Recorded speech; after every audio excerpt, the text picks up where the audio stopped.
50 শয্যা বিশিষ্ট রাজশাহীর চারঘাট উপজেলা স্বাস্থ্য কমপ্লেক্স, যেখানে 31 জন চিকিৎসকের বিপরীতে আছেন মাত্র 9 জন। টেকনিশিয়ান না থাকায় 2 বছরেরও বেশি সময় ধরে অচল এক্স-রে ও ইসিজি মেশিন, দীর্ঘদিন ব্যবহার না করায় নষ্ট জেনারেটরও, একমাত্র অ্যাম্বুলেন্সও অনেক পুরনো হয়ে যাওয়ায় প্রায় নষ্ট হয়, ঠিকমতো মেলে না সরকারি ঔষধও। এজন্য বাধ্য হয়ে রোগীদের চিকিৎসার জন্য যেতে হয় বেসরকারি ক্লিনিক ও হাসপাতালে। একই অবস্থা জেলার 8টি উপজেলা স্বাস্থ্য কমপ্লেক্সের বেশিরভাগের।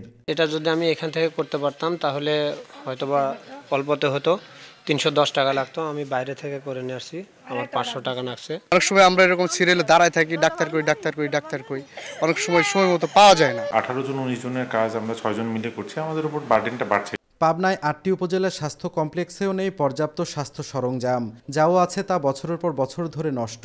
এতে রোগীকে চিকিৎসা ও রোগ নির্ণয়ের পরীক্ষা করাতে যেতে হচ্ছে বেসরকারি ক্লিনিক ও সদর হাসপাতালে। পরীক্ষা নিরীক্ষার সরঞ্জামাদির কিছু ঘাটতির কারণে আমরা চিকিৎসাটাকে কমপ্লিট করতে পারতেছি না।